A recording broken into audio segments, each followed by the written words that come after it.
Assalamualaikum warahmatullahi wabarakatuh. Waalaikumsalam warahmatullahi wabarakatuh. Terima kasih atas kesempatan yang diberikan kepada saya.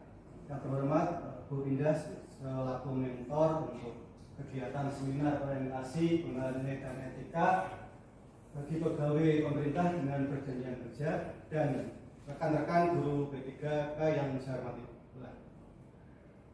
Pada kesempatan ini saya akan memaparkan hasil rencana kerja yang saya buat. Di mana untuk RHK yang saya buat ini saya istilahnya untuk dikaitkan dengan pimpinan RHK di SMK Negeri 1 Kedunguni. Yang pertama untuk kaitan dengan rencana hasil kerja saya, yaitu tersusunnya kurikulum operasional satuan pendidikan atau KOSP yang berorientasi pada peningkatan pembelajaran secara partisipatif. Ini adalah rencana hasil kerja pimpinan yang diintegrasi. Maka untuk rencana hasil kerja saya selama 1 tahun nanti, yang pertama adalah tersusunnya kurikulum operasional satuan pendidikan atau KOSP sebagai acuan dalam peningkatan pembelajaran. Di mana untuk RHK ini ada aspek yang nanti akan diterapkan. Yang pertama adalah kuantitas dan yang kedua adalah kualitas. Kemudian indikator kinerja individu yang saya buat, yang pertama kaitannya dengan dokumen yang menunjang pelaksanaan pembelajaran, di mana pada indikator yang dibuat ini kaitannya dengan modul ajar, kemudian penilaian dan sebagainya, di mana untuk target yang dicapai adalah 1 dokumen. Kemudian untuk kegiatan dan tahapan di dalam indikator kinerja yang saya buat, yang pertama adalah merencanakan dan menyusun perangkat pembelajaran. Karena saya mengampu mapel bahasa Indonesia, maka tentunya rencana yang saya buat adalah pembelajaran tentang bahasa Indonesia untuk penyusunan dokumen yang sesuai dengan KOSP. Yang kedua, melaksanakan pembelajaran sesuai dengan KOSP yang disusun. Dan yang ketiga, mengevaluasi dokumen KOSP. Di mana untuk orientasi kegiatan di sini adalah tentunya output yang nantinya akan dibuat atau dihasilkan adalah dokumen KOSP. Dan untuk penerapan penilaian pembelajarannya, ini adalah saya yang pertama menyusun perangkat pembelajaran berkait bersama dengan MGMP atau MGMP sejawat. Kemudian yang kedua, saya melaksanakan kegiatan pembelajaran sesuai dengan dokumen KOSP yang saya buat. Dan yang ketiga, saya membuat kembali dokumen KOSP yang sesuai dengan kebutuhan peserta didik. Mungkin itu yang perlu saya sampaikan kaitan dengan rencana hasil kerja saya selama 1 tahun. Selanjutnya silakan bila ada pertanyaan dipersilakan. Oke, ya, terima kasih atas waktunya. Ini Pak, itu kan untuk penyusunan dokumen KOSP yang di dalam penerapan itu orang pembelajaran bersama tim MGMP. Bagaimana cara ini pelaksanaannya? Ya, karena kan ini untuk kurikulum biasanya kan di tahun ajaran baru itu ya. Nah, di bulan apa biasanya? Oke, terima kasih atas pertanyaan yang diberikan. Kaitan dengan penyusunan pembelajaran, memang sebenarnya yang pertama tentunya dengan teman sejawat, tetapi biasanya di dalam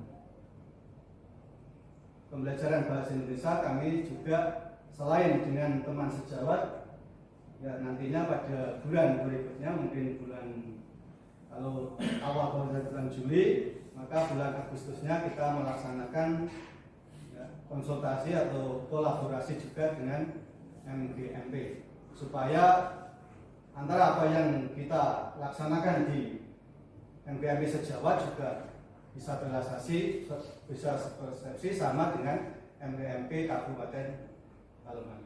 Terima kasih. Mungkin itu dari saya. Apabila ada kesalahan saya mohon maaf. Terima kasih atas perhatiannya. Saya Ari. Assalamualaikum warahmatullahi wabarakatuh.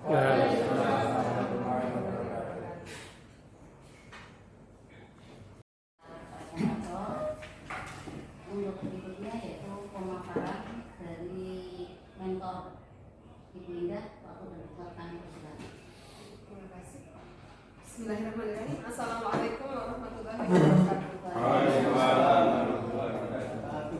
Yang saya hormati Bapak Ibu Menti ya, peserta seminar kegiatan orientasi P3K ya, angkatan 53 sampai 57. Ya, alhamdulillah kita sudah melaksanakan, Bapak Ibu sudah melaksanakan seminar nih, terkait dengan RHK dari Bapak Ibu semua. Saya bisa simpulkan di sini ada beberapa RHK, rencana hasil kerja yang Bapak Ibu rencanakan. Yang pertama adalah tentang pembelajaran yang merefer atau merujuk pada KSP ya, kurikulum satuan pendidikan. Yang kedua adalah tentang peningkatan kompetensi ya, baik melalui komunitas belajar PMM atau secara mandiri. Kemudian berikutnya observasi teman sejawat dan kemudian tugas tambahan sebagai wali kelas ya. Bapak Ibu yang saya hormati, tugas pokok Bapak Ibu adalah selaku pendidik, selaku pengajar, tentu memang yang paling utama adalah melaksanakan pembelajaran berbasis KSP ya. Untuk pembelajaran ini tadi saya lihat Bapak Ibu melaksanakan atau akan melaksanakannya adalah mulai dari perencanaan, pelaksanaan dan evaluasi. Sebenarnya ada satu lagi Bapak Ibu, yaitu refleksi dan tindak lanjut ya, refleksi dan tindak lanjut. Artinya ketika Bapak Ibu telah merencanakan dengan baik, kemudian melaksanakannya, kemudian ada evaluasi yang berupa penilaian, maka ini perlu ditutup dengan refleksi, karena Bapak Ibu kita perlu masukan dari anak-anak ya, karena kita untuk kurikulum merdeka pembelajarannya kan pembelajaran paradigma baru di mana kita berpusat pada peserta didik. Nah, kalau berpusat pada peserta didik ya kita perlu mendengarkan nih yang dimaui peserta didik itu apa. Kita perlu mendengarkan masukan-masukan dari peserta didik. Barangkali mereka mungkin ada hal-hal yang ingin disampaikan kepada kita terhadap pembelajaran yang sudah kita lakukan. Mungkin apa suaranya kurang keras sehingga yang belakang tidak mendengar, atau mungkin tulisannya tidak terbaca ya, sangat kecil atau apapun gitu ya, atau yang guru olahraga mungkin yang putri merasa risih kok kadang pegang-pegang gitu ya. Artinya ini kita perlu mendengarkan masukan anak-anak untuk perbaikan pembelajaran kita. Nah, ini di ranah refleksi ya, dan kita perlu membudayakan refleksi tentunya ya. Oke. Kemudian ketika sudah ada refleksi, kita tahu apa sih keunggulan kita. Artinya tidak hanya tentang kelemahan kita, tapi keunggulan kita. Supaya kita tahu bahwa ini sesuatu yang perlu kita pertahankan, kita kembangkan. Ya. Karena anak-anak senang pada kita, senang pada pembelajaran kita itu apanya gitu loh. Ya, apa mungkin penjelasannya detail, apa mungkin care-nya Bapak Ibu terhadap anak-anak gitu ya, atau pilihan-pilihan kata yang apresiatif.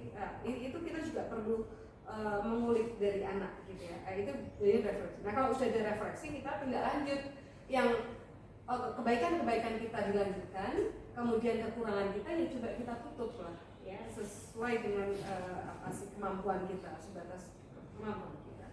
Itu untuk perencanaan, pelaksanaan, dan kemudian Bapak Ibu untuk pelaksanaan yang itu juga perlu direncanakan dengan baik, bahwa paradigma baru, pembelajaran paradigma baru, kita tidak hanya mengajarkan kompetensi kepada anak, tapi juga pengembangan karakter.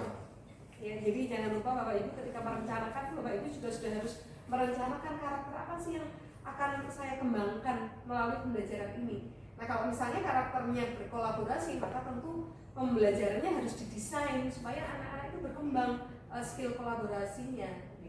Kalau mandiri misalnya ya desainnya seperti apa supaya anak-anak bisa belajar mandiri bertanggung jawab gitu. Jadi pengembangan karakter itu juga menjadi sesuatu yang perlu Bapak Ibu pikirkan ya. Berikutnya adalah pembelajaran berdiferensiasi Bapak Ibu ya.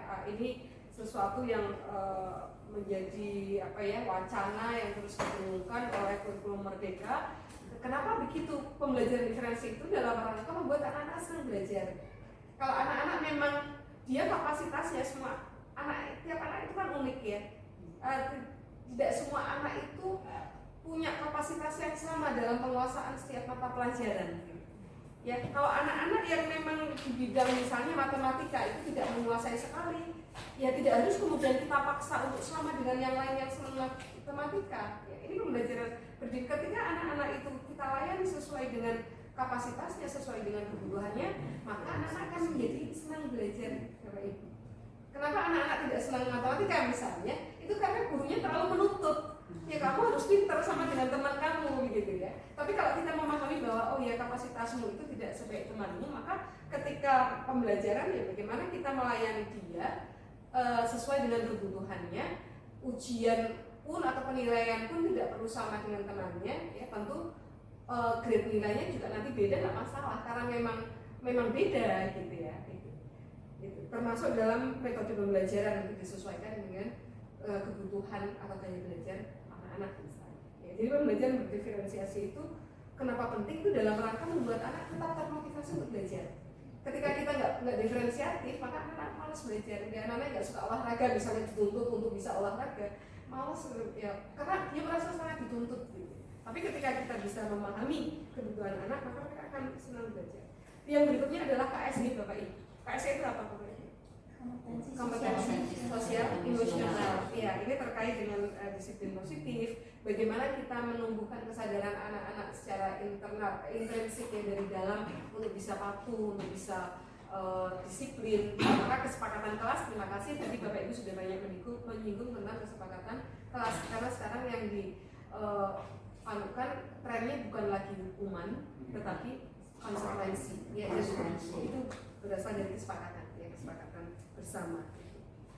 Satu itu, yang kedua adalah mungkin karena ini anak-anak belajar 1 hari penuh ya, ice breaking mungkin itu perlu direncanakan juga pada perencanaan. Ya, ice breakingnya apa? Nggak usah ice breaking yang kemudian perlu musik dan sebagainya. Mungkin yang sederhana aja, mereka stretching lah, mungkin bisa ya, atau apa ya ice breaking sederhana itu perlu direncanakan Bapak Ibu.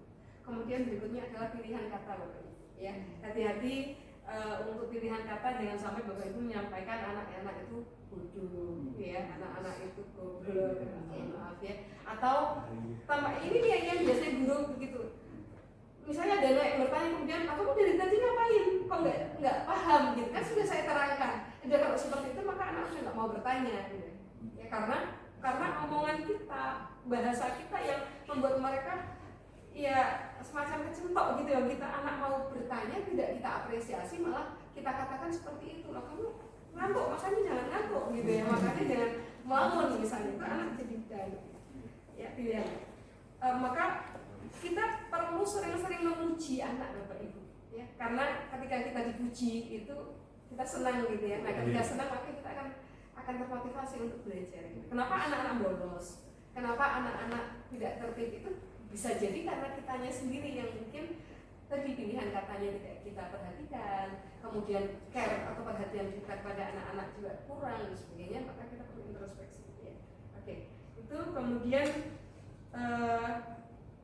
tadi berakhlaknya sudah Bapak Ibu sampaikan ya, bagaimana Bapak Ibu merencanakan akan melaksanakan rencana hasil kerja itu dengan bersama-sama berkolaborasi dengan guru MGMP dan penuh tanggung jawab dan lainnya. Itu berarti Bapak Ibu sudah memperhatikan nilai-nilai ASN yang berakhlak itu ya. Kemudian peningkatan kompetensi Bapak Ibu tentunya benar sekali bahwa Bapak Ibu harus terus belajar. Kita harus terus belajar. Ada yang menyampaikan kalau kita tidak mau belajar ya berhentilah mengajar.